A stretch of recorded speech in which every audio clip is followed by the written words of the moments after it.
Dans ce podcast, nous allons voir la partie 2 de comment transmettre l'amour d'Allah à ses enfants.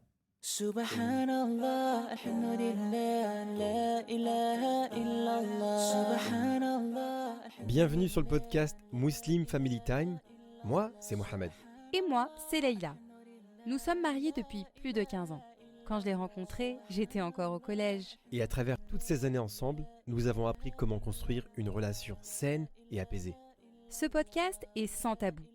Si tu te poses des questions sur la relation de couple, la parentalité, Ou juste ton bien-être en tant que musulman. alors ce podcast est vraiment fait pour toi. Que tu sois en voiture, Ou en cuisine, sur ton canapé, on te souhaite de passer un bon moment avec nous.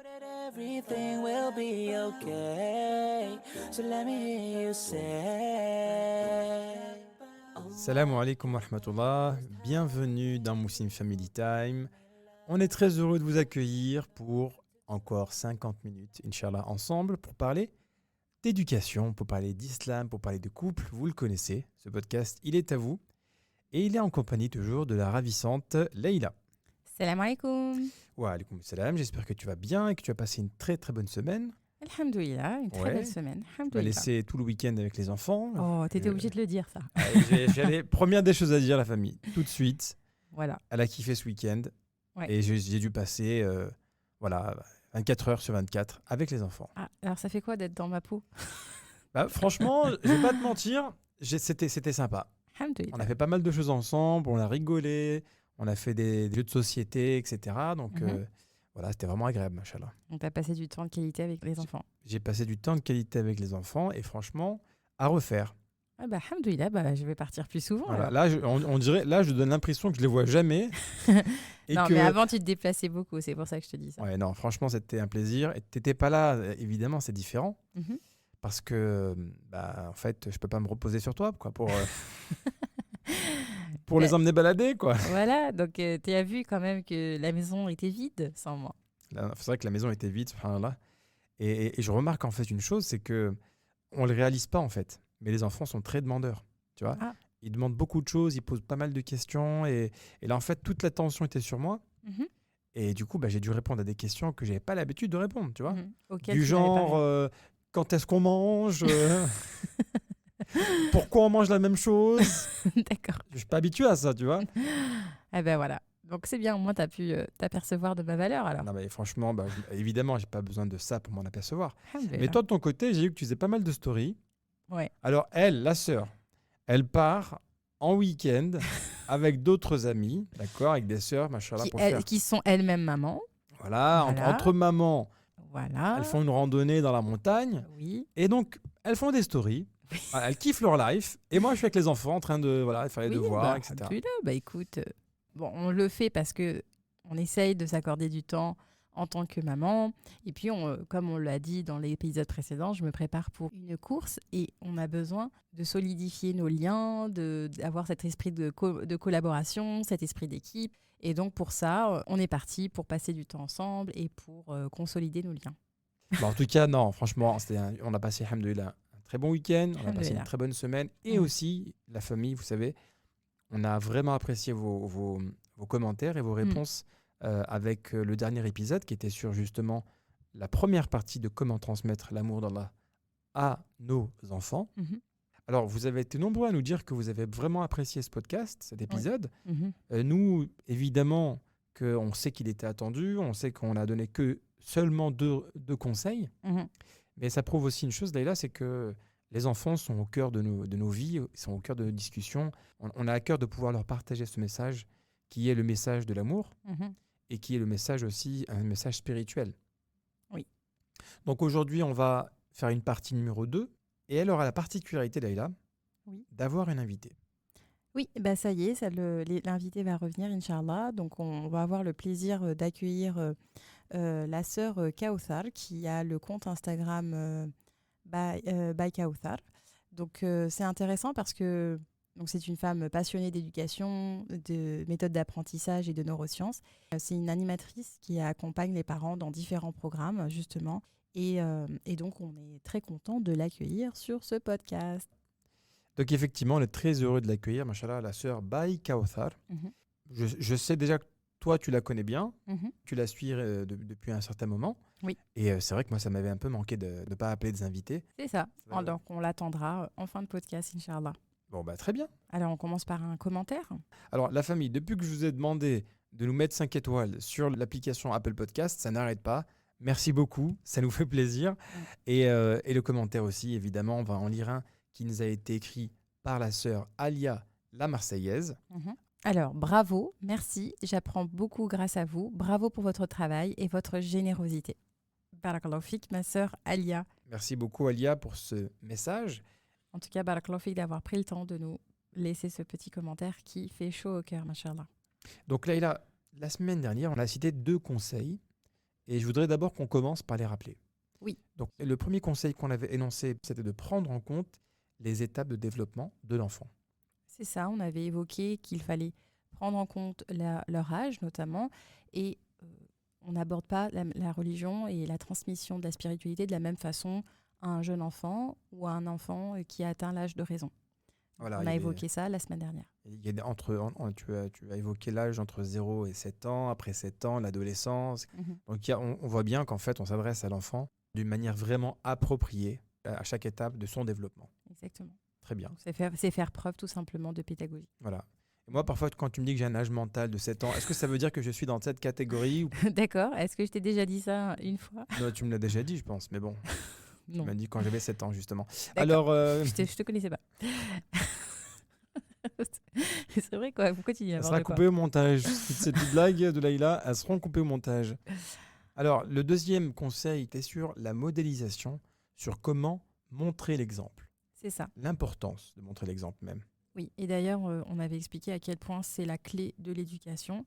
Voilà, comme on dit souvent, beaucoup de parents demandent comment transmettre l'amour d'Allah à nos enfants, mais on pense que ça passe directement par la transmission, sauf qu'en fait, il faut d'abord se recentrer sur soi et être un exemple pour nos enfants.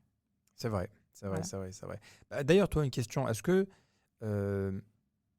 tes parents ont été un bon exemple pour toi? Question à 2 millions d'euros. Alhamdoulilah, oui, mes parents ont été un très bel exemple pour moi. Ils m'ont accompagné vers cet amour d'Allah. Ils ont été un exemple, mais ils ont aussi mis en place des choses pour me faciliter l'apprentissage. Les ateliers. Eux, ils ne me faisaient pas des ateliers, mais par contre, ils m'accompagnaient à la mosquée. J'ai pu grandir parmi des halaqas. J'ai pu assister à des assises religieuses, à des conférences, des voyages avec la mosquée. On faisait des sorties à la Bien sûr. montagne, au ski. Mais d'ailleurs, pour la petite histoire, c'est là où on s'est rencontrés. Oui. En fait, bon, je vous explique. L'histoire, elle est très rapide. Et Ouais. c'est une vraie histoire. J'ai un peu honte. Alors là, tu vas m'afficher. Je vais pas t'afficher, mais c'est la vérité. Il faut que tout le monde sache. C'est pas possible. En fait, voilà, mes parents et ses parents, ils nous ont amenés dans la même sortie avec la mosquée. Donc, il y C'était- avait une mosquée à Grenoble qui organisait des sorties avec les familles le dimanche, tu vois. D'accord. Donc, il y avait des animateurs et donc, moi, j'y vais. À l'époque, j'étais tout seul. Mon père, il me dépose. Il me dit, voilà, tu vas faire une sortie, etc. Et donc, on monte dans le bus. Il y a l'imam, les animateurs qui sont avec nous. Et effectivement, il y a des garçons, il y a des filles, un peu tout le monde. Donc, je m'assois. On a 8-9 ans, je précise. Hein. On a 8-9 ans. 7-8 ans. je précise. 8-9 ans, D'accord. d'accord. Et en fait, moi, je suis dans le bus et je suis tout seul. Donc, je suis tout seul. Le bus, il démarre, on roule, tu vois. Et c'est vrai que cette mosquée-là, j'y allais pas parce que j'habitais pas à côté de cette mosquée, mais je connaissais vraiment personne. Et à côté de moi, je te jure que c'est vrai. Et je te On jure- n'était pas à côté. Non, pas à côté, mais tu étais à 2-3 rangs Voilà. dans le bus. D'accord. Il y a 2 filles qui font que parler. Et vraiment, elles font que papoter, parler. Et là, je vous jure, la famille, elle commence à chanter. Mais pas des chansons... ça commence à chanter, je me rappellerai toute ma vie. Wallah, je me rappellerai toute ma vie. Elle chantait, il y a du soleil et des nanas. Voilà. Alors, attends. Il y a du soleil et des nanas. Comme ça, tu vois. Après, J'avais 7 ans. ouais, t'avais 7 ans, mais quand même, tu chantais très très bien quand même, tu vois. Alors, oui, parce qu'il faut que j'explique quelque chose. Attends, laisse-moi... Non, mais finis ta version. Laisse-moi alors. finir l'histoire. J'en ai pas fini avec toi. Donc la sœur, elle chante comme ça.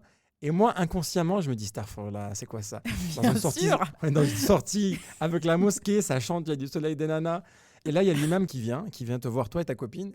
Et en fait, il vous parle, il dit, les sœurs, les filles, vous pouvez pas chanter quelque chose d'autre, etc. Et là, en fait, d'un coup, ça se met à chanter des anachites. Tala al-Badrou et tout ça. Mm. Ça chante. Dans ma tête, je dis, oh, elle connaît ça. Machallah, la sœur. Un DJ, elle peut faire des anachides, elle peut chanter. Il y a du soleil et des nanas. Purée, là on me voit pas, mais je suis toute rouge parce que Ouais. là je me dis purée, je vais être écoutée par je sais pas combien de Ouais, personnes. mais c'est la vérité. Très Et méchant. subhanallah, c'est après qu'on se soit mariés qu'un jour je lui dis, mais attends, t'étais pas la fille qui chantait dans le bus là? Alors oui, donc moi maintenant je peux donner ma version. Donne ta version. Ok, d'accord. Vas-y. Alors, il s'avère que, comme je le disais, mes parents nous ont fait baigner dans un cadre, alhamdoulilah, près de la mosquée. Donc j'assistais à des assises, à des excursions, voilà, en Il y a du l'occurrence. soleil et des nanas. Il y a du soleil. Et donc, en fait, à cet âge-là aussi, je faisais partie d'un groupe d'anachides. Voilà. Donc, j'ai sillonné un peu la France avec un groupe d'anachides. Donc, je sillonnais un peu ma région. Je ne vais pas dire la France, mais voilà, ma région. Et on chantait. Et donc, j'ai toujours aimé chanter. Et je chantais très, très régulièrement. À cet âge-là, sincèrement, je ne pense pas que je mesurais ce que je chantais, en fait. Parce que je chantais ce que j'entendais à la cour de récréation. Donc oui, j'avais entendu, c'était l'époque de cette chanson-là. Et donc oui, je la chantais. Mais en même temps, bah, moi, je passais mes week-ends, je passais mes activités après l'école dans un groupe de sœurs où on chantait des anachides. Donc quand l'imam m'a demandé de switcher, il n'y a pas de souci. Je me suis lancée sur le switch. En tout cas, c'était mignon. Et Voilà. ça prouve aussi que tes parents t'avaient mis dans des cercles religieux, des sorties avec la mosquée, etc. Mm. Et ça, c'est effectivement important, quoi. Oui, c'est vrai. Et oui, donc pour finir l'histoire, c'est qu'on s'est aperçu de ce moment en étant mariés. Un jour, on discutait de notre enfance. Et puis, il m'avait dit, ah bah moi, j'avais fait une sortie au ski. Puis je dis, ah bah moi aussi, j'ai fait une sortie au ski avec telle mosquée. Ah bah moi aussi. Puis là, en fait, finalement, il me dit, ah ouais, bah, il me raconte cette histoire. Il me dit, il y avait une fille, elle chantait. Je dis, mais en fait, c'était moi. Voilà, machallah, c'est une très belle histoire. Je crois qu'on a pris un peu de temps pour cette anecdote. Et vous savez quoi, la famille, on en a plein d'autres. Mm. Mais on va pas toutes les donner comme ça. Si vous êtes avec nous, Inch'Allah, si vous êtes assidus, je vais vous raconter la première fois que j'ai rencontré Leïla. Ouh là là. Ah ouais, et là, je Ah n'en oui. dirai pas plus. Ok, bon, bah c'est bon, on va pas Je repartir n'en là-dessus. dirai pas Ok, plus. d'accord. Restez bien connectés, Inch'Allah. Inch'Allah. Et donc, Leïla, bon, On revient au sujet. on a vu les deux premiers points qui étaient effectivement le développement de l'enfant, les différentes étapes du développement de l'enfant. Le deuxième point, c'était la modélisation. Oui. Le troisième point, Alors, c'est la constance. Donc, la constance, c'est une clé essentielle, en fait. C'est d'être régulier, en fait. Justement, comme j'ai expliqué là dans l'épisode de la semaine dernière, souvent, dans la communauté, malheureusement, la religion se limite à des espaces. C'est-à-dire, on va limiter ça à la mosquée ou à une période de temps. Par exemple, ça va se limiter au mois de Ramadan. Et en dehors de ce cadre-là, c'est comme si, subhanallah, il n'y avait plus ce souci d'être proche d'Allah. Et donc la constance, en fait, justement, c'est instaurer cela dès l'enfance et dans le quotidien de l'enfant constamment. Ça demande du temps au quotidien, c'est parler d'Allah dans le quotidien, c'est les inviter à faire du dhikr, c'est vraiment leur faire prendre conscience qu'en fait, une approche holistique, ça fait que chaque chose qu'ils vont faire dans la vie doit être rattachée à Allah et à sa satisfaction. ça me rappelle en fait les vacances d'été. Il y a beaucoup de temps libre. Mhm. On est en famille, on profite des vacances. On peut se sentir un peu loin de la religion parce qu'on n'a pas ce rappel qu'on avait de manière hebdomadaire. Oui. Je me souviens très bien que mon père, il nous instaurait, pendant les vacances d'été qu'on passait généralement au bled, de réciter le Coran chaque soir. Tu vois, avec mes frères et sœurs, on s'asseyait pendant une petite demi-heure, tu vois. Mais c'était une petite demi-heure dans la journée qui te faisait un rappel, en fait. C'est ça. Tu prenais conscience que effectivement on est en vacances, effectivement on est en train de kiffer, on est en train de passer du bon temps, mais il ne faut pas oublier qu'il y a un moment pour tout. C'est ça. Un moment pour se rappeler d'Allah. Donc je trouve que cet exemple, il me rappelle ça, c'est très parlant. Oui, c'est ça. En fait, c'est vraiment faire de cette éducation quelque chose qui est quotidien. C'est voilà, un moment quand vous cuisinez avec vos enfants, s'ils vous posent une question. Voilà, moi, j'ai un autre exemple en tête. Et avec les enfants, chaque matin, on a l'habitude dans la voiture de faire les adhkar, donc les invocations du matin dans la voiture en allant à l'école. Donc ça, c'est systématique. Et parfois, il arrive que je démarre la voiture, je suis dans mes pensées, je pense à ce que je vais faire dans la journée. Et subhanallah, c'est tellement devenu une habitude avec les enfants qu'ils me rappellent, ils me le disent. Oumi, on n'a pas fait le dhikr, on n'a pas fait nos adhkar. Et donc là, on se met à faire généralement la prière sur le prophète sallallahu alayhi wa sallam. Et donc, voilà, c'est vraiment... ça Parce fait... que une fois, je les amenais à l'école, tu n'étais pas disponible. Mhm. Et j'ai commencé à rouler normal, tu vois, je roulais. Et ils m'ont dit, Abby, tu fais pas les invocations. Je dis, qu'est-ce qu'il y a J'ai pas compris. Ah bah, tu vois, j'ai même pas eu à te le dire. Voilà. Donc, c'est ce genre de choses, en fait, qui va amener à ce que l'amour d'Allah grandisse. C'est aussi leur demander... Voilà, par exemple, aujourd'hui, on va être beaucoup dans les exemples. Récemment, notre fils a été invité à une fête d'Halloween.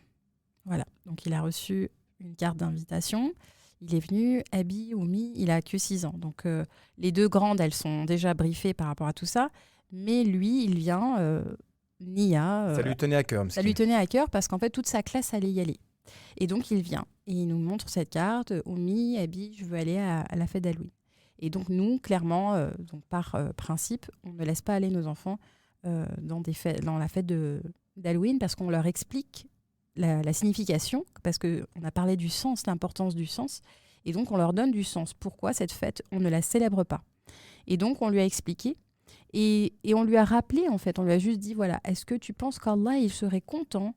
Est-ce que tu penses qu'Allah, il serait satisfait de toi, de te savoir dans ce lieu-là, dans un endroit qui célèbre en fait une fête qui est complètement à l'opposé de nos valeurs. Et donc, on a reparlé de l'importance de nos fêtes, de la fête de l'Aïd, etc.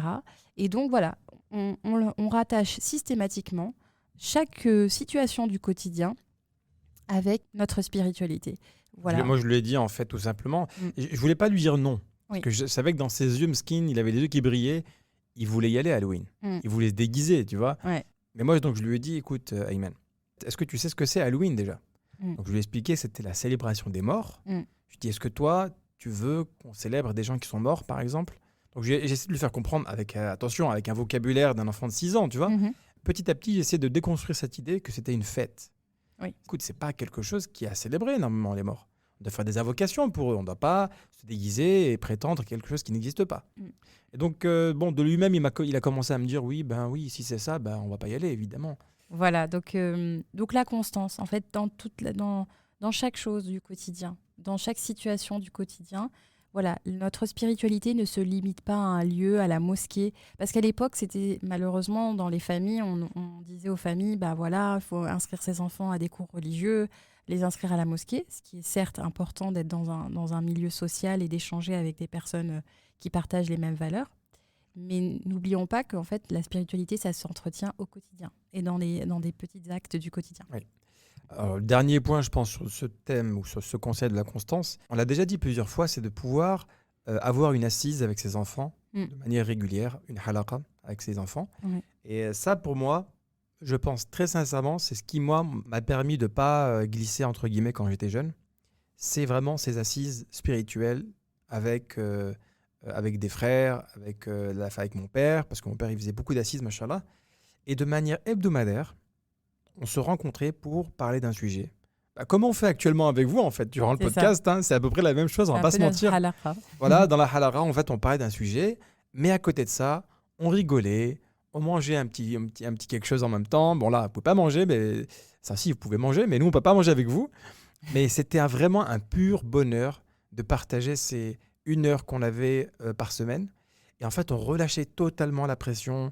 Ça faisait un rappel pour le cœur, on se sentait bien. Pourquoi, en fait? Parce que quand on parle d'Allah, il ne faut pas oublier une chose, c'est qu'il y a des anges qui sont avec nous, dans ces assises-là.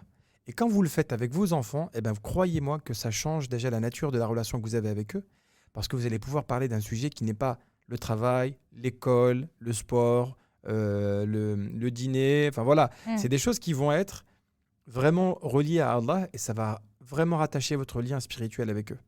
Donc nous, on le fait et on ne parle pas que de religion, on parle aussi d'autres choses.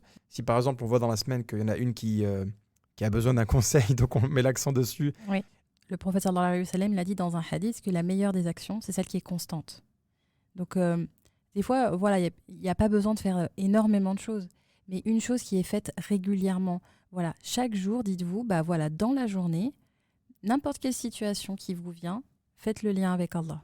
Faites le lien avec Allah, avec l'amour du prophète sallallahu alayhi wa sallam. Si vous connaissez une histoire, que vous voyez qu'il y a une situation qui s'y prête, faites le lien avec. Voilà, et ça de façon constante. Et on va passer maintenant au point numéro 4. Voilà, l'importance de la douceur. Pourquoi ? Parce que malheureusement, on a souvent connu des jeunes qui se sont détournés de la religion. C'est important de les encourager avec amour, avec compassion, avec miséricorde. Et d'ailleurs, dans un hadith de Anas, qu'Allah soit satisfait de lui, lorsque j'ai servi le prophète sallallahu alayhi wa sallam pendant 10 ans, jamais il ne m'a dit « ouf », ni à propos d'une chose que j'avais faite, en disant « pourquoi donc as-tu fait ceci ?» ni au sujet d'une chose que j'avais omis de faire. Pourquoi n'as-tu pas fait cela ? Donc, subhanallah, Anas, qui était Mashallah. l'ombre du prophète sallallahu alayhi wa sallam, qui a servi le prophète sallallahu alayhi wa sallam, qui était un enfant Pendant 10 ans. pendant 10 ans et qui était un enfant. Donc, c'est-à-dire qu'un enfant, on connaît, ils peuvent être maladroits, ils peuvent faire des erreurs, ils peuvent être distraits aussi. Eh bien, le prophète sallallahu alayhi wa sallam ne lui a jamais dit pourquoi as-tu fait ceci, pourquoi tu fais pas comme ça, etc. Il ne l'a pas réprimandé. Je sais pas si vous, comme moi, vous réalisez la famille. On a tous dit ça. Ouais. Ah oui, on le dit même parfois tous les jours. Mm. Et là, on voit en fait le comportement du prophète sallallahu alayhi wa sallam C'est qui est ça. en fait totalement différent du nôtre. On va pas se mentir. Oui, c'est vrai. Nous, dans la vie de tous les jours, pourquoi t'as pas fait ça ? Et pourquoi t'es pas venu à l'heure ? Et pourquoi tu l'as pas donné à lui ? Ouais. Et pourquoi tu n'as pas fait tes devoirs ouais. Et pourquoi tu me l'as pas dit avant ? Voilà, ouais, c'est vrai. C'est Tu vois vrai. Et pourquoi tu l'as dit à ta mère ? Non, ça c'est autre chose. On est comme ça et je pense malheureusement que c'est ancré en nous. C'est une habitude qu'il faut essayer de changer. Ouais, C'est un programme qu'il faut qu'on essaie de reformater pour se dire cette semaine, je ne vais plus poser la question pourquoi tu n'as pas fait ça. Subhanallah. Et donc voilà, parce qu'aujourd'hui, on voit malheureusement des frères, des sœurs qui se sont éloignés de la religion parce que leurs parents étaient durs avec eux. Ils leur ont donné un goût amer. Parce que j'ai déjà rencontré des personnes qui me disaient, moi, ou alors ils ont vécu des situations tellement difficiles qu'ils ont une vision obscure de la religion. Et ça passe parce que des parents étaient parfois même violents avec leurs enfants ou parce que voilà, on a voulu les modeler, les former, les élever à la dure. Les élever à la dure. On voulait à l'époque peut-être en faire des savants. Il faut qu'ils connaissent le Coran par cœur. Et il faut qu'ils fassent ceci, etc. En oubliant qu'en fait, subhanallah, la base de l'éducation du prophète sallallahu alayhi wa sallam, c'était la douceur. Et d'ailleurs, le prophète sallallahu alayhi wa sallam a dit « Dieu est doux et il aime la douceur en toutes choses ». Et dans un autre hadith, le prophète sallallahu alayhi wa sallam disait « Lorsqu'une chose est ornée de douceur, elle l'embellit. Et lorsqu'elle en est privée, elle l'enlaidit. » Donc, subhanallah. Donc, Mais c'est vrai, subhanallah. Si tu remarques bien, quels sont les gens que tu apprécies le plus dans ta vie ? C'est les gens qui sont le plus doux avec toi. C'est vrai. Et les gens que tu détestes le plus, c'est les gens qui, en fait, sont privés de douceur, qui font les choses de manière brutale. Parfois, nous, même quand on est dans la religion, on se sent parfois un peu... On doit dire les choses, non, ça c'est haram. Mais attends, le prophète sallallahu alayhi wa sallam, il réagissait pas comme ça.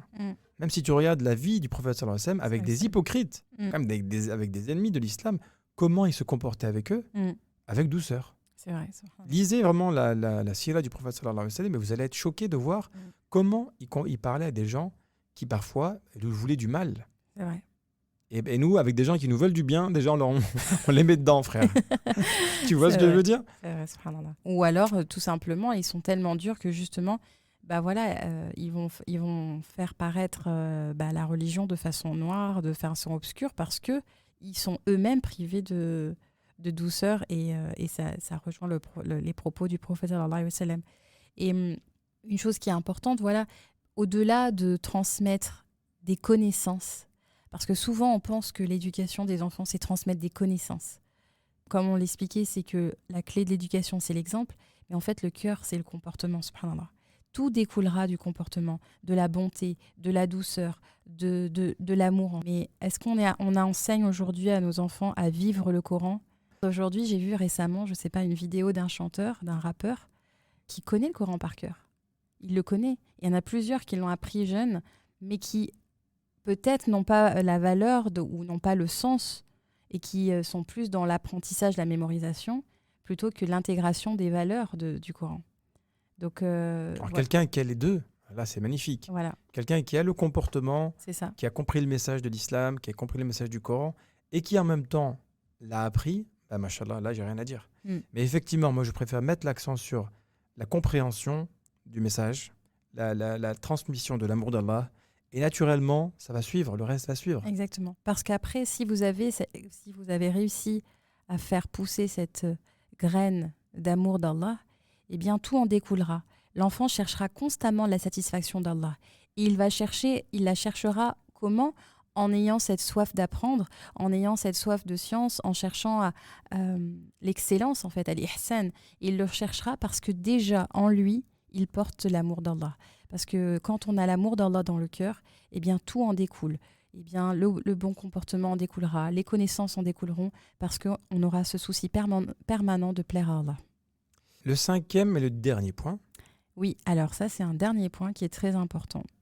Parce qu'on aura beau faire les causes, la guidée ne vient que d'Allah. Et donc, pour cela, le dernier point, c'est d'invoquer pour eux. Invoquons pour nos enfants. Pour transmettre cet amour d'Allah, pour que nos enfants soient bien guidés, Inch'Allah, tout repose sur l'invocation. Et l'invocation, c'est la meilleure arme pour préserver nos enfants et pour faire grandir l'amour d'Allah dans leur cœur. Non, mais c'est vrai que parfois, on ne se rend pas compte de la puissance des invocations. Mm. En plus, elle est acceptée. L'invocation des parents pour leurs enfants, elle est acceptée. Donc, il faut qu'on en profite pour en faire. Tu vois, C'est vrai.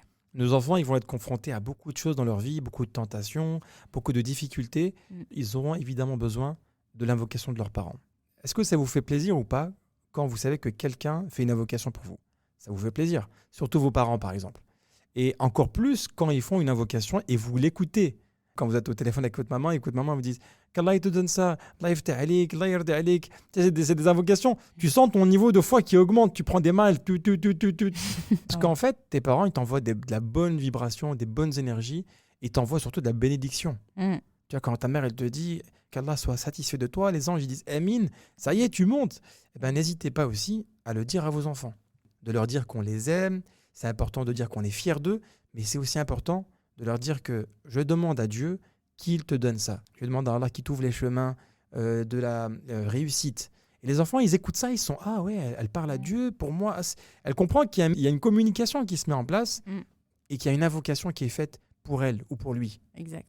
Invoquer Allah pour leur guider. Invoquons Allah pour que nos enfants puissent être persévérants et endurants dans leurs actes d'adoration, qu'Allah les préserve, qu'Allah les protège, qu'Allah les éloigne des mauvaises fréquentations. On a beaucoup d'invocations à faire et subhanallah, dans les histoires du prophète, on tire des enseignements. Nuh alayhi salam, qui était un prophète lui-même, qui a appelé son peuple à le rejoindre dans l'arche et que son propre fils, subhanallah, n'a pas accepté de venir, eh bien, on a là un grand enseignement qui veut dire que clairement, nous, en tant que parents, nous devons faire les causes. Mais le résultat ne repose qu'entre les mains d'Allah. Et il est celui qui détient les cœurs. Il est celui qui détient la guidée. Et subhanallah, nous faisons les causes, mais ensuite nous devons nous reposer sur Allah et sur nos invocations. C'est un très bel exemple que tu as donné, celui de Nuh alayhi salam. Chacun est testé à son niveau. Chacun a une épreuve. Et comme tu viens de le dire, Leïla, on n'est pas assuré de la guider, il n'y a que Allah qui guide. Par contre, on a un devoir de faire notre travail. Et évidemment, dans le Coran, il y a plusieurs enseignements sur l'éducation des enfants. Il y a même l'histoire de Youssouf, alayhi salam.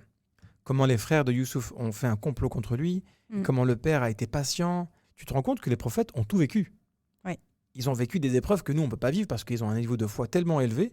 C'est vrai que quand on lit les histoires, par exemple l'histoire de Youssouf, tu te dis, voilà, son enfant a été kidnappé, il a disparu, porté disparu. Pensez à aujourd'hui, la situation. Ah, mais c'est Aujourd'hui, fini. il y a les alertes à l'enlèvement, les parents qui sont dans l'angoisse de savoir que leur enfant a disparu. Vous imaginez, aujourd'hui, on voit des battus, des policiers qui sont déployés pour trouver un enfant. J'imagine, il y a plein de faits divers qui sont terribles. Et bien, imaginez, subhanallah, que le prophète Yacoub a été éprouvé comme ça, au point de devenir aveugle, d'ailleurs. Oui. Voilà, subhanallah. Et il n'a pas cessé. Il n'a pas cessé d'invoquer. Il n'a pas cessé d'invoquer Allah.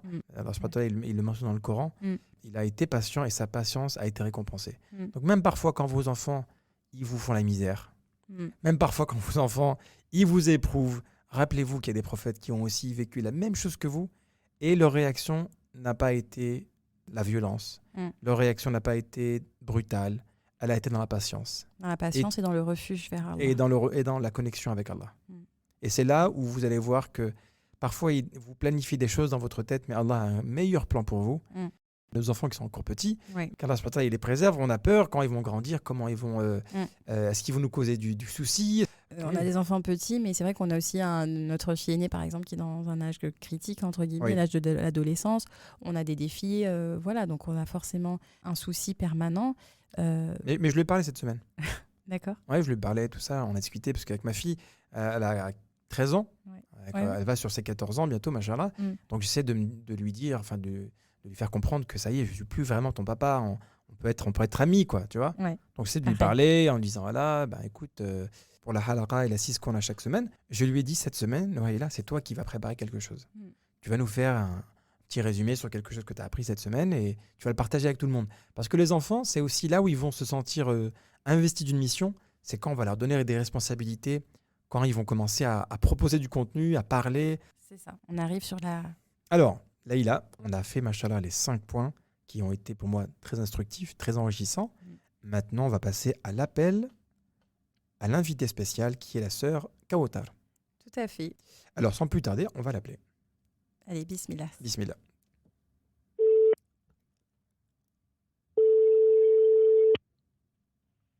Allô.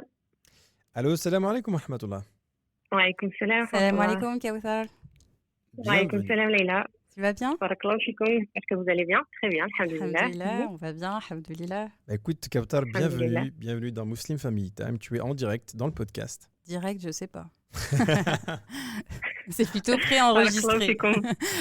On fait- Merci pour l'invitation et hâte de commencer avec vous, Inch'Allah. Ah bah, Inch'Allah. Bah, écoute, nous, on est très très heureux de t'avoir avec nous. On vient juste de terminer l'enregistrement du podcast qui s'intitule Comment transmettre l'amour d'Allah à nos enfants? Et donc, tu es notre invité pour cet épisode.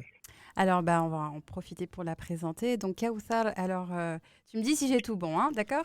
Elle a pris des notes. Voilà, j'ai pris des notes.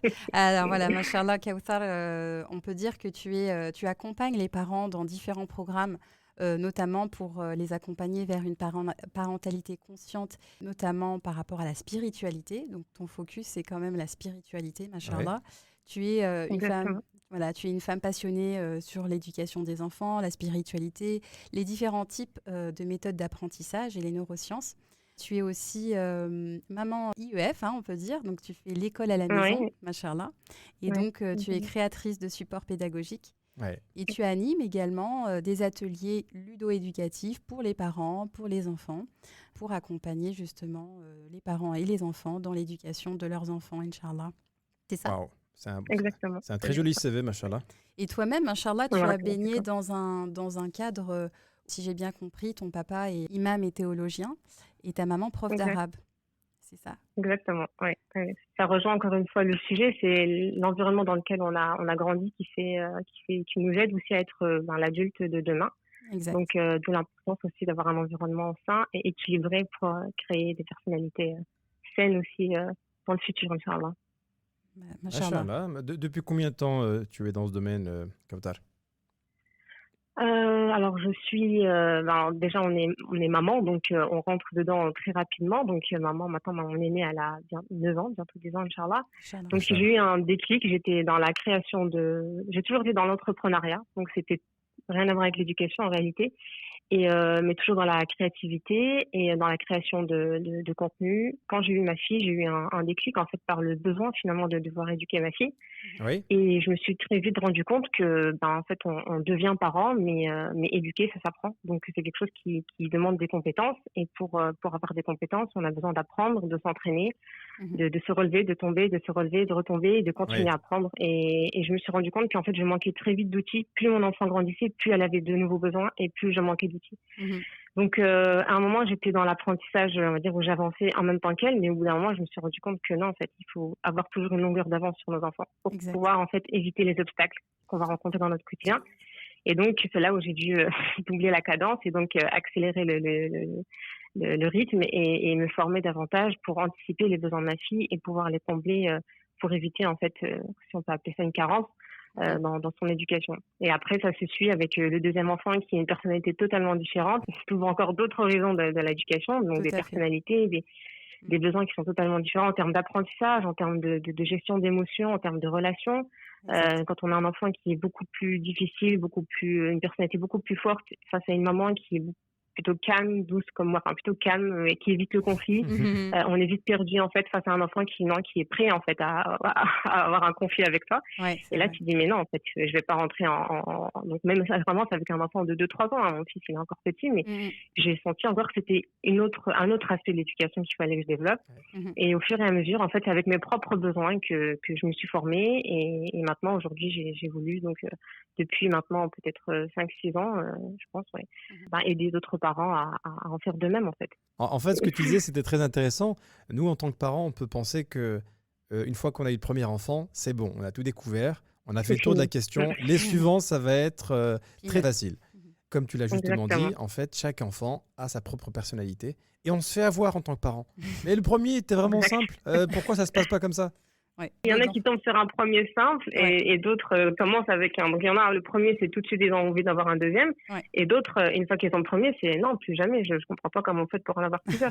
Et même le parent, il change. Hein. Ça, c'est important. C'est que nous-mêmes, on n'est plus les mêmes parents qu'on était il y a 5 ans ou 6 ans. C'est-à-dire que notre Exactement. enfant, il fait de nous. C'est-à-dire que toi, Leïla, et toi, Mohamed, vous n'étiez pas parents avant d'avoir votre aîné. Donc, Oui, C'est c'est vrai. l'aîné qui nous apprend à devenir mère et père. Donc, exact. quand je regardais ma fille, je me disais, tu es la première à me dire maman, donc c'est grâce à toi que je suis une mère, c'est à travers Ouais. ton éducation que je deviens mère. Donc le deuxième, il a déjà un Mm. parent qui a déjà un bagage. Donc Ouais. c'est pour ça que en général, quand j'ai des questions qui viennent pour des adolescents, Mhm. quand on demande est-ce que c'est ton premier adolescent, on est moins étonné. Quand c'est le deuxième, le troisième, en général, les parents ils sont rodés, ils savent comment s'y prendre. C'est Mais ça. quand c'est le premier ado, ben tout est nouveau pour nous. Donc on ne Exact. sait pas Ouais. comment agir avec eux. Et là, le but vraiment de la parentalité consciente, Mhm. c'est de ne plus agir de manière par impulsion en fait. Réagir du tic au tac avec nos enfants, Mhm. c'est tu donnes, je donne, tu agis, je réagis. Et il n'y a pas de conscience, on ne fait plus les choses consciemment. Et pourquoi c'est lié à la spiritualité? Parce que notre spiritualité, elle nous demande d'agir consciemment. On ne fait rien de manière anodine, sans réflexion. Tout est poussé, enfin vraiment notre religion elle nous pousse à la réflexion. Donc Exact. on a l'intention, on a tout ça. Donc on ne peut pas être des parents musulmans et inconscients, agir sans avoir une ligne de conduite, un objectif clair. Et Exact. plus ça va être Inch'Allah. clair, défini, moins on va avoir peur en fait. Et puis on va être confiant. Mhm. Donc quand on entre avec un enfant où on sait, par exemple un enfant de 6 ans, on connaît ses étapes de développement, Ouais. on va pas appréhender ces crises, on va pas trouver ça anormal. Comme je dis toujours, quand vous voyez un enfant, un bébé de 6 mois marcher à 4 pattes, on n'est pas choqué. On ne dit pas mais pourquoi il marche à 4 pattes? Oui. Ouais, c'est ça. On le sait, ça fait partie du développement. Par contre, on s'arrête très souvent à ça. On va lire des livres sur mon bébé de 6 mois, comment faire pour le faire dormir, la diversification alimentaire, etc. Quand de 6 ans, on ne comprend pas pourquoi il crie, ou bien pourquoi il refuse, Ouais. ou bien pourquoi il est dans le rejet. Mais en fait, ça fait partie de son développement également. Donc, quand on va le savoir, on va l'accompagner pour qu'il passe cette vague, en fait, et puis il va passer aux 7 ans, où ça sera une période beaucoup plus calme. D'accord. Ouais, Donc, c'est vrai. c'est toujours dans ce Wow. sens-là. La parentalité consciente, c'est être conscient de l'évolution de nos enfants et donc être plus conscient dans notre rôle de parent. Bah, qu'Allah nous facilite, hein. Franchement, il n'y a pas d'autre chose à Amine. dire parce que Oui, vraiment, on a c'est beaucoup de travail à on faire, a ouais. beaucoup de travail. C'est Bah, un travail de justement, tous les jours, parce qu'on est parents tout le temps. exactement, subhanallah. Et justement, donc nous, dans notre podcast, on évoquait justement l'importance de l'éducation spirituelle et on a donné à travers notre podcast certaines clés, notamment l'exemple, être un exemple pour nos enfants, notamment Exact. leur donner cette transmission par la douceur, par la constance et aussi par les invocations. Et je voulais savoir, toi, avec ton expérience, l'expérience que tu as acquise, quels conseils tu pourrais donner à des parents justement pour inculquer, pour semer la graine de l'amour d'Allah dans le cœur des enfants? Ouais. Alors en fait, quand on parle de la transmission de la spiritualité, moi j'en avais fait une masterclass parce que quand on transmet une éducation spirituelle, c'est comme dans toute chose en fait, dans notre entourage, on remarque qu'il y a beaucoup d'erreurs qui se font dans la transmission de la spiritualité. Mm. Donc ça c'est important aussi d'en prendre conscience. Dans le sens de la pédagogie, comment transmettre la religion en termes de pédagogie, je parle pas en termes de connaissances religieuses. Moi je suis pas là aussi pour faire des cours de religion, mais c'est dans la façon de transmettre la religion. Vous savez, s'il y avait un point à garder, je pense, dans comment transmettre l'amour d'Allah aux enfants, il y a un des points que vous avez cité tout à l'heure, c'est sur le fait d'être l'exemple.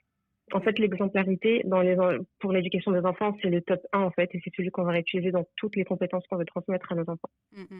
Donc, en fait, si on devait se focaliser sur une seule chose, c'est d'être l'exemple pour nos enfants. Donc, quand on dit qu'on veut transmettre l'amour d'Allah à nos enfants, il faut déjà, en tant que parent, se poser la question, mais moi, où est-ce que j'en suis dans ma relation avec Allah?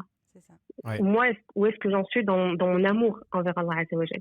Donc, et qu'est-ce que finalement aimer Allah? tu vois. Tout à fait. Donc, quand très souvent, quand on parle d'éducation, on a envie de donner aux enfants, Ouais. donner, leur apprendre à écrire, leur apprendre à lire le Coran, à apprendre le Coran. Mm. J'ai beaucoup de cas de parents où on fait tout pour que l'enfant mémorise le Coran, ou même ça devient normal de dire ah ma fille elle m'a dépassé, elle a connaît 2 hizb, 3 hizb, 4 hizb, Ouais. machallah. Mm, mm. Mais en fait non, au bout d'un moment stop, c'est pas normal que ta fille elle te dépasse. Ouais. Au bout d'un moment tu ne seras plus crédible en fait. Donc là ton enfant est petit, ça suit, mais quand il rentre des cours de Coran, des cours d'association, de mosquée, quand tu vas lui dire récite-moi le moulk, récite-moi, mais oui maman et toi, donne-moi le mushaf, parce que ou bien des fois des Mm. parents qui ne savent même pas lire, donc qui inscrivent leurs enfants juste parce que nous on n'a pas eu, donc on veut que nos enfants aient. C'est une très belle intention. Après on juge pas les intentions. Les parents ils partent toujours d'une très bonne intention. On est Mm, mm. toujours en termes d'amour et de bonne intention. Mais au bout d'un moment, il faut être conscient Cohérent. et s'éveiller. Et se dire que, voilà, et être cohérent pour garder une crédibilité dans l'éducation de nos enfants. Parce que ils vont faire que suivre, en fait, notre. Alors, quand ils sont petits, ça nous fait rire quand ils nous imitent. Mhm. Quand ils grandissent, en général, ça fait moins rire. Quand Ouais. ils commencent à nous imiter, Quand il nous ça commence dépasse, à faire peur. là, ça Voilà, nous ça donne limite commence à- honte quand il nous dépasse, quoi, limite. Exactement. Quand ils vont commencer à utiliser ne serait-ce que des mots, un vocabulaire qui n'est pas forcément beau à entendre de la bouche d'un enfant, Ouais. et pour nous, ça ne nous dérange pas. Et en fait, il faut se dire que ton enfant, vous voyez, les 5 sens, c'est 5 caméras qui sont H24 allumées, ouvertes, ils n'attendent que ça, en fait. Ils Mm. enregistrent tout ce que tu fais. Ils Exact. connaissent le son de notre voix, le ton, ils savent quand tu es en colère, quand tu n'es pas en colère, ta respiration, ton Oui. regard, les mots que tu emploies, quand est-ce que tu les emploies et pourquoi. Mhm. Donc ils savent quand maman va être en colère, ils savent quand papa. Donc il faut se dire que c'est dans tous les aspects de la vie. Mhm. Mhm. La question que je voulais te poser, Kautar, est-ce que tu penses que les enfants nous testent? En fait, il faut pas rentrer dans une relation de toujours mon enfant il me provoque, mon enfant il me teste, parce qu'en fait on rentre on a l'impression d'être avec un ennemi quelque part à la maison. On se dit mais pourquoi en fait il fait ça, qu'est-ce qu'il a? Non, en fait il faut plus rester dans il cherche des limites surtout, Mhm. il cherche un cadre. Et en fait, il faut se dire que l'enfant, il est dans un amour absolu. Il attend pas, il t'aime, mais sans contrainte, sans limite. Mhm. C'est-à-dire qu'il est juste dans un amour, en fait. Et tous les jours, on a besoin de recharger cet amour. Il n'est pas en train de nous tester. Mhm. Mais en fait, c'est comme nous, on ne se sent pas apte et on manque de capacité, du coup, de confiance en nous. Mhm. Et bien, en fait, on est vite déstabilisé par un comportement de l'enfant. C'est ça. Machallah. Notre façon, le fait d'agir, en fait, toujours en totale improvisation, et au bout d'un moment, on n'a plus d'inspiration. Et donc, c'est ça qui nous perturbe. C'est comme si on montait sur scène et on te dit, voilà, tu dois te débrouiller avec un coéquipier, mais en fait, tu sais pas comment agir avec lui. Et puis, ils ont des comportements très surprenants. Oui. Il peut être très stable une journée, le lendemain être tout le contraire. Mhm. Et pareil, dans les étapes de développement, un enfant, en général, c'est des vagues. Un enfant de 4 ans qui va être très excité, 5 ans, il va être plus calme, Mhm. et 6 ans, il va entrer dans une autre phase, etc. C'est Donc, nous, on comprend pas, en fait, à l'approche de l'anniversaire de 6 ans, on se dit, mais qu'est-ce qui lui arrive? Il n'était pas comme ça, ou Ouais, c'est vrai. l'année dernière, c'était pas comme ça à l'école. Aujourd'hui, la maîtresse, elle fait que de se plaindre. Bon, jamais rien n'est acquis. Voilà ce qui. Jamais rien n'est acquis, exactement. Ah. Mais, alhamdoulilah, tant qu'on chemine, Voilà, c'est ça. Allah, il nous interroge sur les efforts qu'on fait et pas sur le résultat. Comme je dis à chaque fois, le résultat, il est entre les mains d'Allah. Exactement. Moi-même, comme je dis toujours à mes élèves, si je forme, Mhm. je peux être calée dans les domaines de l'éducation, mais rien ne me garantit, et je demande toujours à Allah que mes enfants ils soient stables. Mais on peut être éprouvé avec nos enfants, et ça fera partie de notre épreuve en tant que parents, mais Allah, il nous jugera sur les moyens qu'on a mis en place, sur les efforts qu'on a mis, et le résultat, après, il lui appartient, il est entre ses mains. Exactement. Donc, pour revenir à l'amour d'Allah, ça rejoint le fait que se dire, moi, au quotidien, en fait, comment je montre à mon enfant que j'aime Allah. C'est pas comment lui, il va aimer Allah. Vous voyez, parce que, en fait, finalement, ça sera beaucoup plus simple. Et c'est dans des choses du quotidien, c'est pas seulement les adorations. C'est dans la façon de penser, la façon de mener son quotidien. Ouais. Des réactions que vous allez avoir des interactions avec les autres, avec vos enfants. Quelqu'un qui aime Allah, quand on voit les histoires des prophètes ou des pieux, on ressent l'amour d'Allah dans leur comportement, dans leur prise de décision. Donc, en fait, ton enfant, il va se dire, mais quand tu agis d'une telle façon qui peut être surprenante, par exemple, tu vas pardonner, le pardon. On a beaucoup de parents qui reflètent de la rancœur ou de l'animosité envers des personnes, et les enfants, ils le voient et ils le ressentent. Donc, que l'enfant voit ça et juste après, tu lui dis, tu connais les noms d'Allah? Allah, c'est Ar-Rahman, Ar-Rahim, Al-Ghafour. Oui, mais alors Al-Ghafour, c'est celui qui pardonne. Mais maman, elle pardonne pas à ma tante, ou elle pardonne pas à la voisine. Donc, vivre avec les noms d'Allah, c'est aussi ça. Donc, en fait, en général, ce qui déplaît beaucoup aux parents, c'est que quand on me demande qu'est-ce que je fais à mon enfant pour qu'il ait ça, La vraie question, c'est qu'est-ce que toi, tu fais pour avoir ça, pour que ton enfant, il l'apprenne. Et en général, quand on renvoie la balle aux parents, très vite, il va la relâcher et on va se fatiguer parce qu'on n'a pas envie, en fait, de faire nous. On veut changer les autres, mais on ne veut pas se changer nous. Exactement. Vous voyez Exactement. Donc, et c'est beaucoup plus difficile de changer soi-même. Donc, toujours quand on a un objectif avec nos enfants, et en réalité, ça nous simplifie énormément la tâche. Ouais. C'est que moi, à chaque fois que j'ai envie que ma fille aime quelque chose, mon fils, par exemple, la lecture, c'était un objectif. Pour que ma fille ait envie de lire, il a fallu que je sois un modèle de lecture. C'est ça. Donc, il a fallu que j'achète souvent des livres, qu'elle me voit souvent lire, que quand je lis, je sois dans un espace agréable, cocon, que à chaque fois que j'ai envie de me faire plaisir, je vais m'acheter un livre, quand c'est son anniversaire, quand c'est une fête, quand il y a un rite, c'est son livre. Et en fait, c'est lui faire finalement croire, du coup inconsciemment avec tout ce qu'on sait sur les neurosciences, qu'en fait, elle aime lire et que la lecture, ça a une place importante dans ta vie. Et au fur et à mesure, alhamdoulilah, aujourd'hui, c'est une grande lectrice. J'aurais pu échouer, mais j'ai fait, en tout cas, le processus pour. Donc pour l'amour d'Allah, c'est exactement la même chose. C'est un très bel exemple, Kautar, ce que tu cites, parce que la modélisation, c'est exactement ça en fait. Demander une chose à tes enfants et être cohérent avec ta demande, c'est l'appliquer à soi-même. Donc toi, l'exemple que tu as pris, je pense qu'il est très parlant. Un parent, par exemple, qui veut que ses enfants ne soient pas trop sur les écrans, alors que lui est tout le temps dessus toute la journée, ça ne va pas être cohérent avec sa demande. C'est bon. Oui, en général, c'est ça. Ouais. Surtout là, il y a beaucoup de parents qui se plaignent que leurs enfants ne prennent pas de livres, mais je connais très peu de parents qui prennent des livres pendant la journée. Ouais. Alors écoute, Kautar, franchement, tu es une vraie passionnée. Là, on voit que tu parles et machallah, il y a de l'énergie, c'est dynamique, tu connais ton sujet, c'est vraiment agréable. Moi, j'avais juste une petite question, si je peux me permettre. C'est que tu as beaucoup d'expérience avec des parents. J'imagine qu'ils ont tous une problématique, ils ont tous des problèmes très différents. Mais est-ce que toi, tu vois à travers tout ça une question qui revient tout le temps, un problème qui est récurrent, voilà? Comme j'ai dit tout à l'heure, c'est l'envie de vouloir changer les enfants, en fait, et ne pas vouloir changer soi-même. C'est la grosse problématique qu'on a. La dernière masterclass que j'ai fait, c'était sur stop, j'arrête l'éducation fast-food, parce que je l'ai comparé à l'alimentation fast-food. On veut tout rapidement, en fait. On veut, comme on veut manger vite, on veut éduquer vite et on veut des solutions. C'est ma fille fait pipi au lit le soir, qu'est-ce que je fais? Mais en fait, la question, c'est qu'est-ce que toi, tu as fait pour que ta fille fasse pipi au lit le soir? Donc, c'est un enfant, en fait, il a des comportements. Et là, la prochaine formation de Sharwaxer, je l'ai appelée la formation iceberg, parce que c'est découvre la face cachée de ton enfant, parce que l'enfant, il a des comportements qu'on voit, donc c'est ce qu'il nous montre. C'est ce qu'il arrive à exprimer. Donc, ça peut être des bêtises, ça peut être des troubles, ça peut être des cauchemars ou des choses positives ou négatives, en général négatives. Et c'est là où nous, on va être en mode pompier. Donc, on a beaucoup de parents qui sont très pompiers. Et donc, ils vont agir seulement quand il y a un problème. C'est la réaction. Exactement, c'est ce qui va nous faire réagir et se dire, il faut que je fasse quelque chose. En fait, je suis prête à tout faire maintenant, mais il faut que je règle le problème. Donc, il y a des personnes qui sont prêtes à faire un travail sur elles-mêmes pour comprendre qu'est-ce qui a déclenché ce comportement-là chez l'enfant. D'autres qui veulent juste que l'enfant arrête. Donc, par exemple, si je prends un exemple des enfants qui font pipi au lit, il y a des parents qui vont te dire, ah non, mais moi, c'est clair, elle arrête à 17h, elle ne boit plus d'eau, tout ce qui est liquide, c'est fini, et on n'en parle plus. Je lui mets des couches, c'est humiliant, donc on tombe dans une autre erreur. On humilie l'enfant à 8-10 ans, il doit mettre des couches, il doit arrêter de boire à 17h. C'est, pour un enfant de 9-10 ans, c'est déjà qu'il rentre dans une préadolescence où il a du mal à accepter l'autorité, on lui impose des choses pour une chose pour laquelle il n'est pas responsable. Donc, c'est quelque chose qui lui déclenche ça, une peur, une angoisse, un comportement, une violence, tout ça, c'est des choses qui vont déclencher.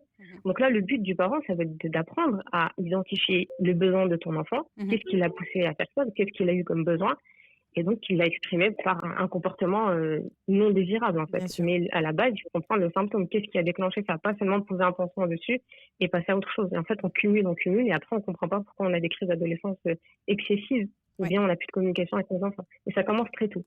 C'est arrêter d'être dans l'éducation, j'ai envie de dire fast-food, et arrêter de vouloir changer nos enfants, mais commencer par notre propre changement. Et Allah, il nous le dit sur le Coran, Inna Allah la yughayyiru ma fi qawmin hatta yughayyiru ma fi anfusihim. Donc la règle, elle est là, l'équation, elle est là, elle est réelle, c'est une vérité. Et en fait, c'est à nous d'agir avec ça au quotidien. Et c'est pas facile. Je dis pas que c'est facile. Moi, ça me demande un travail tous les jours. Je suis toujours dans l'effort. Et comme tous les parents. Comme tous les parents, exactement. Pour terminer cet échange, parce que Machallah, il a été très très riche, Machallah, pour ses précieux conseils. Moi j'ai pris des notes. Voilà. Pour ce partage d'expérience qui est vraiment, Machallah, très riche. On voulait te demander, du coup, nos auditeurs, comment ils peuvent éventuellement rentrer en contact avec toi ou découvrir tous les programmes que tu proposes, notamment ce que tu viens de nous citer, les masterclass, etc. Comment ils peuvent avoir accès à toutes ces perles, machallah. Masterclass Iceberg. Inch'Allah, comment c'est Allah nous permet d'être à la hauteur. Amin. Non, c'est simple, il faut aller sur mon site où j'alimente au fur et à mesure donc les événements que je mets en place. C'est www.kaokid.com et il y a une page d'accueil, il y aura il y a un challenge dans mon cas, une masterclass, et la formation éducation, un atelier gratuit également. Et là, la prochaine masterclass, Inch'Allah, en replay, qui sera bientôt en ligne dans cette semaine, Inch'Allah. Inch'Allah. Avec l'ouverture de la formation Iceberg.